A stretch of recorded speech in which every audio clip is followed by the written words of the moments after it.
Вторая тема нашего эфира тоже абсолютно и полностью касается социальных сетей.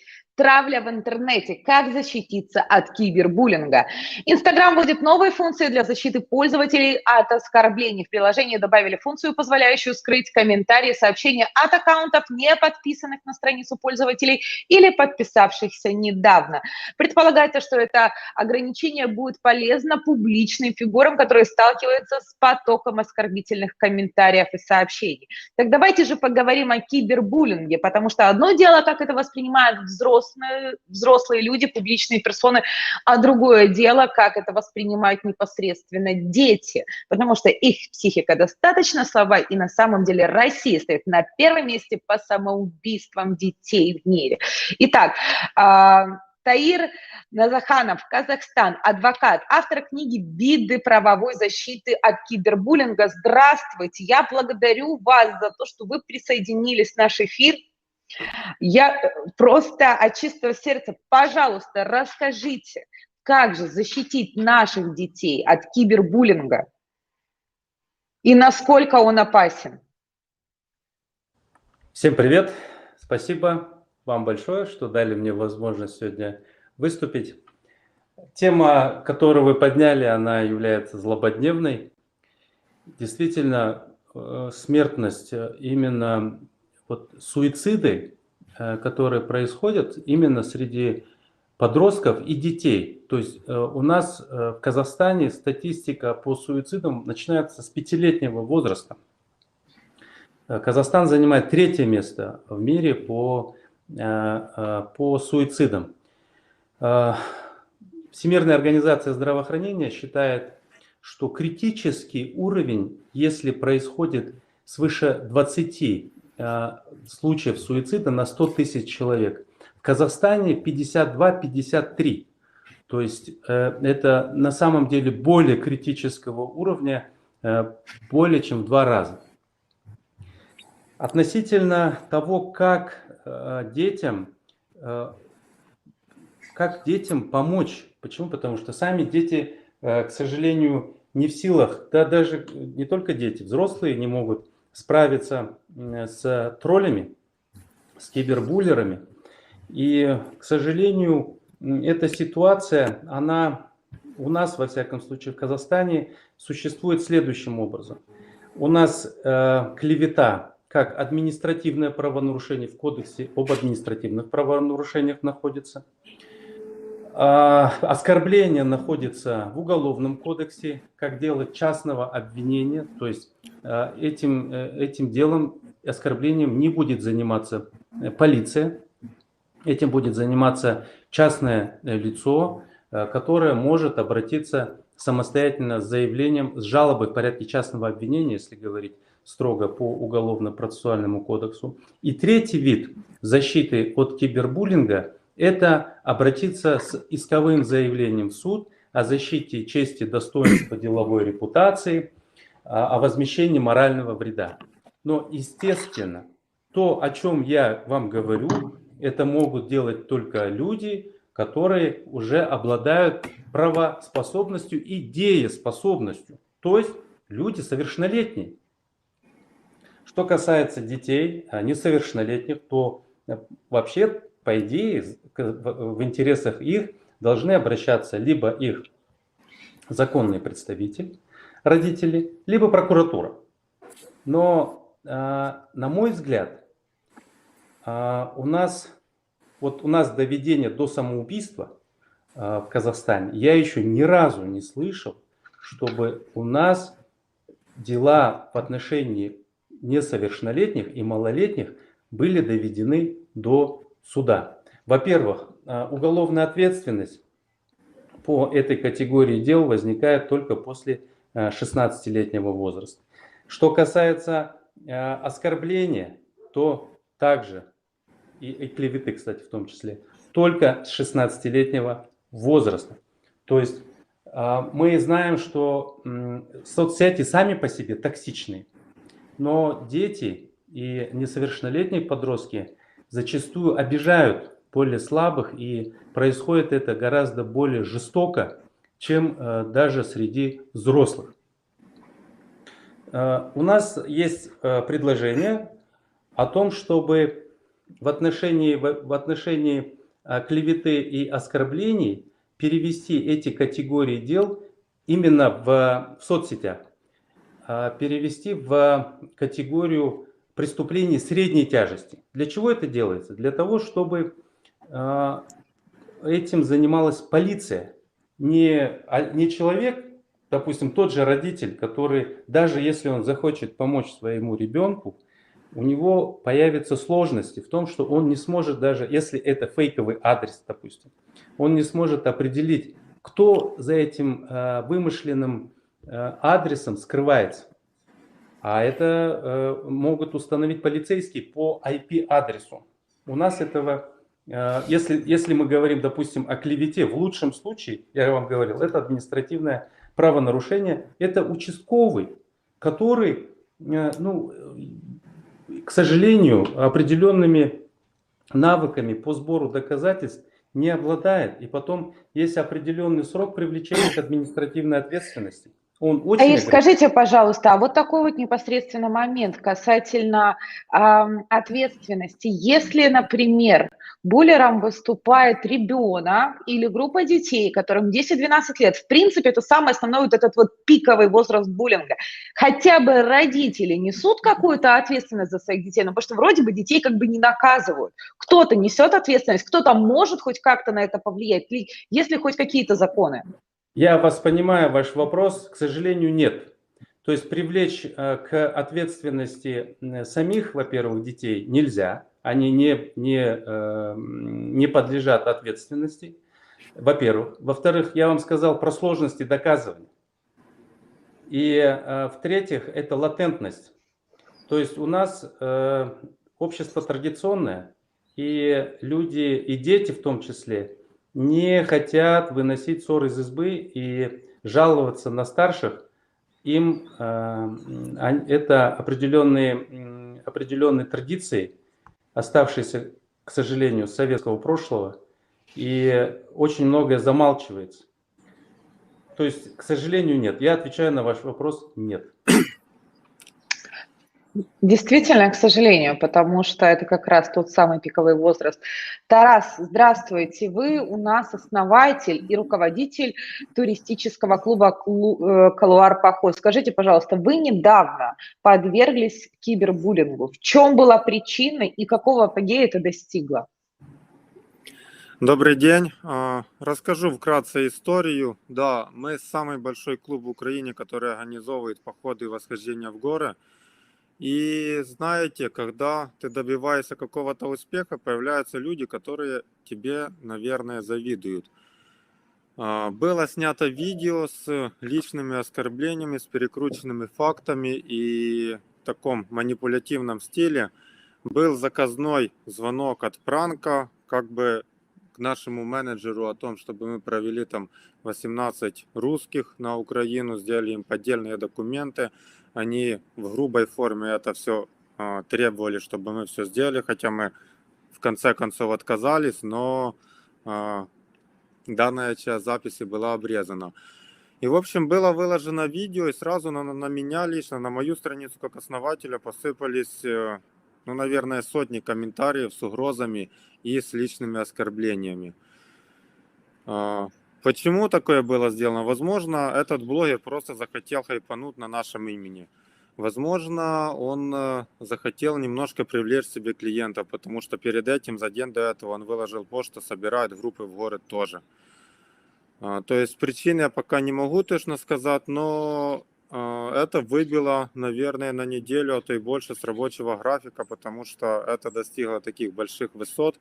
О Кулуаре, об этой ситуации начали писать новости, начали писать СМИ, потому что громкие заявления, они всегда с радостью подхватываются, особенно те, которые такие, знаете, бьют Выдранные из больные точки. контекста еще бывают такие моменты, когда Ну, ты это не пишешь вырваны. пост в каком-то длинном контексте, и там вырывают какую-то фразочку просто, и потом цепляются за нее, раскручивают новость просто потому, что сайтам нужны новости.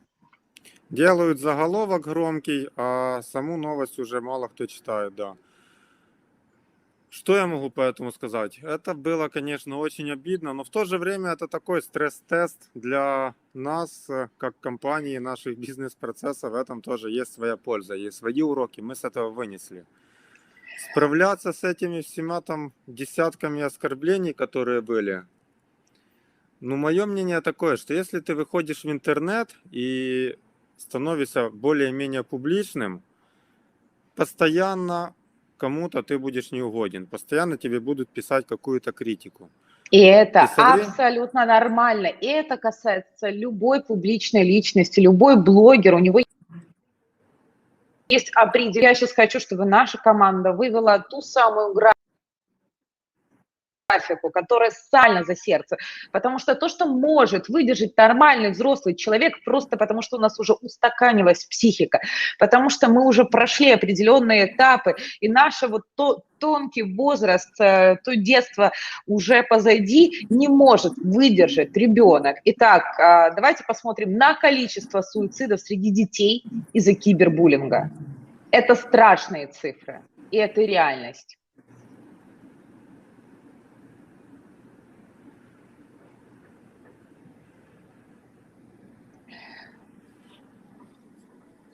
И, кстати, по поводу вот этих вот цифр, что хочется сказать, то, что наша команда это выведет, вот, но скажите, пожалуйста, еще раз, Таир, касательно кибербуллинга, как, в принципе, родитель может реально защитить ребенка? То есть нужно ли блокировать аккаунты?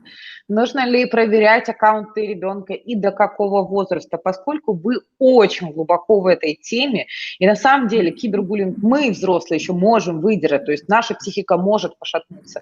Но количество детей, которые кончают жизнь самоубийством, но это просто начало зашкаливать после появления интернета. И дети там могут творить буквально все, что они хотят. То есть они могут ранить и при этом казаться белыми и пушистыми, и никто ничего с этим не может поделать. Как защитить ребенка? Прежде чем ответить на ваш вопрос, я бы хотел дополнить свой ответ на предыдущий ваш вопрос относительно ответственности родителей за действия своих малолетних, несовершеннолетних детей. Так вот, я вам сказал о том, что у нас на самом деле по клевете и оскорблению практически невозможно доказать. К сожалению, виновность или невиновность в силу, во-первых, возрастных ограничений, во-вторых, в силу того, что очень сложно доказать. Но есть третий способ, это гражданско-правовой. Так вот, если родители установят, что их ребенок подвергается кибербуллингу, то есть социальной травле, я кибербуллинг называю социальную травлю, то есть это унижение, распространение сведений, которые не соответствуют действительности, которые носят порочащий характер в отношении вашего, допустим, ребенка, вы смело можете, и если, допустим, аккаунт установлен, вы смело можете обращаться с иском в суд и в качестве ответчиков привлечь не только этого ребенка, да, скажем так, который, в общем-то, уже является монстром, но и его родителей. Потому что за тот ущерб, а это ущерб на самом деле, который причиняется вашему ребенку, должны нести ответственность его родители. Поэтому перед тем, как обратиться с соответствующим исковым заявлением в суд, надо обязательно закрепить это доказательство у нотариуса. То есть вот эти скрины, их нельзя просто взять, сфотографировать и отнести в суд. Их нужно сделать протокол осмотра этого скрина, и это делает нотариус. То есть он определяет, с какого аккаунта, какой текст, в какое время, и даже указывает IP-адрес.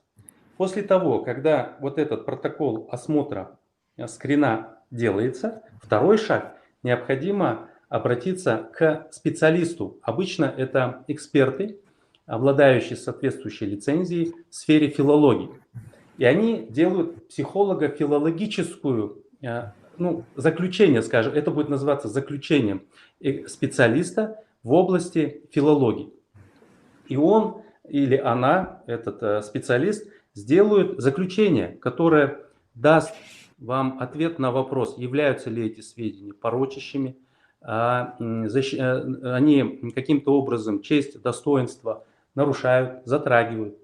Если да, то тогда смело обращайтесь с исковым заявлением в суд о том, чтобы признать эти сведения несоответствующими действительности и возмещение морального вреда, а также в судебном порядке обратиться с ходатайством о вынесении частного определения в отношении этого ребенка, чтобы полицейские занялись этим малолетним для того, чтобы поставить его на учет. Вот таким вот образом, я считаю, надо защищать сейчас детей от кибербуллинга. Во всяком случае, из тех механизмов, которые у нас сегодня существуют, наиболее действенный – это гражданско-правовой. К сожалению, ни административно-правовой, ни уголовно-правовой не смогут в должной мере защитить ваших детей от кибербуллинга. Во-первых, это ограничения по привлечению к ответственности. Как я вам уже говорил, это 16-летний возраст. Я сейчас не буду говорить о том, что необходимо изменять здесь закон. Как есть, просто говорю. А вот в гражданско-правовом порядке вы можете привлечь их родителей в качестве соответчиков. И суд вынесет решение о том, чтобы возмещать ущерб должны именно родители этого малолетнего или несовершеннолетнего.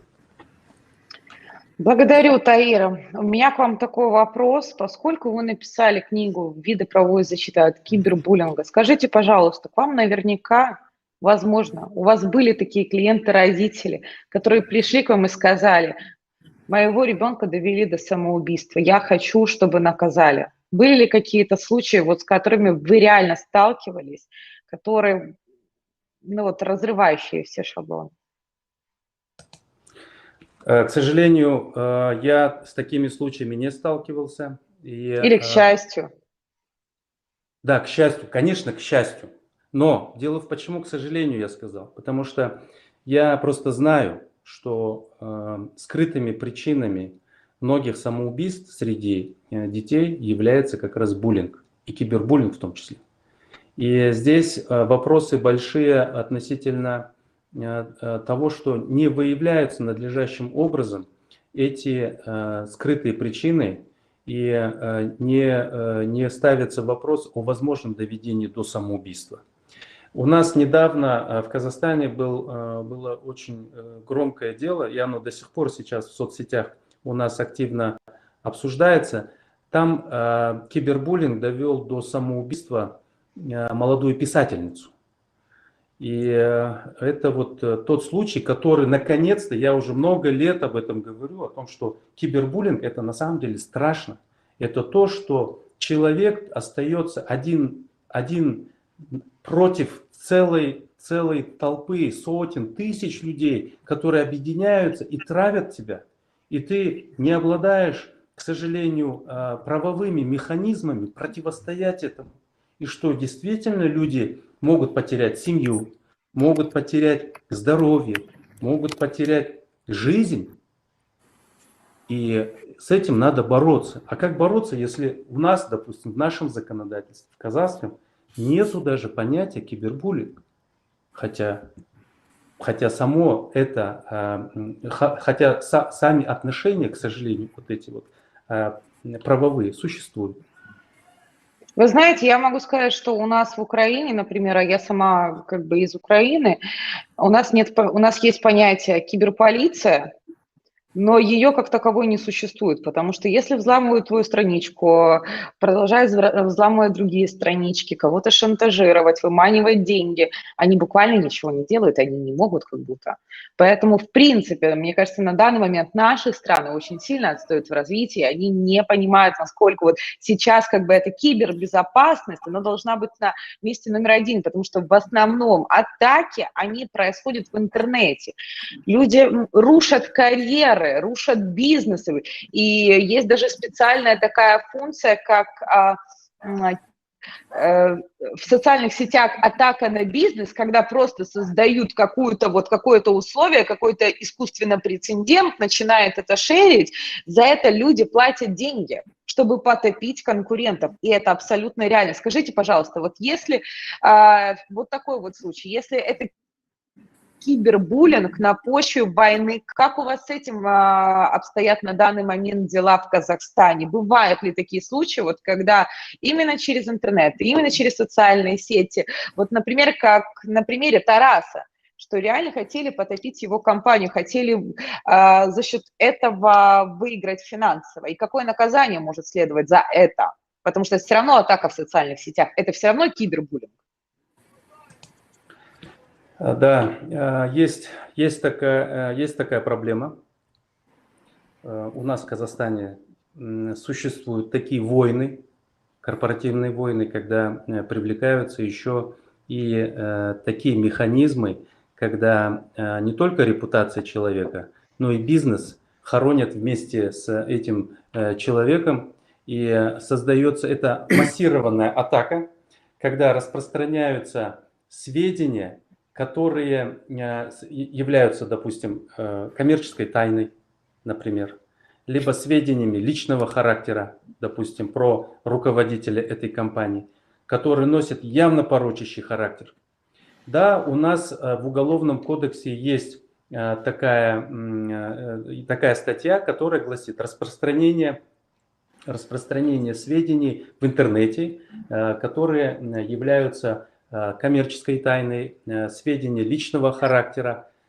Но... Таир, я прошу прощения, вот какое наказание? У нас просто на данный момент, к сожалению, уже эфир начинает подходить к концу. Скажите, какое наказание за клевету в социальных сетях, когда разрушается бизнес и карьеры? Вот давайте, если у нас немного времени, я очень коротко. Я только что говорил, за клевету у нас практически, это административная ответственность, и ее очень сложно доказать. То, о чем сейчас я пытаюсь сказать, это распространение сведений, которые составляют коммерческую тайну, лично законом охраняемую тайну. За нее ответственность до 7 лет лишения свободы. И это серьезное наказание. Но дело в том, что применяют его у нас в Казахстане крайне редко. И это сложность. Почему? Потому что тут это комплексная проблема. Она связана и к сожалению, с вообще феноменом соцсетей и кибербуллинга в частности. Это слабой подготовкой сотрудников правоохранительных органов. Это невысокая правовая грамотность населения, которое не знает, что им делать, куда им обращаться. И возможность скрыться за фейковыми адресами, за то, что, допустим, можно находиться не в Казахстане, а осуществлять атаки из других стран, поскольку у нас границы, и очень сложно дотянуться до этого человека, который все это организовал, или людей, которые это все организовали. Или люди просто ставят VPN, и ты их не находишь.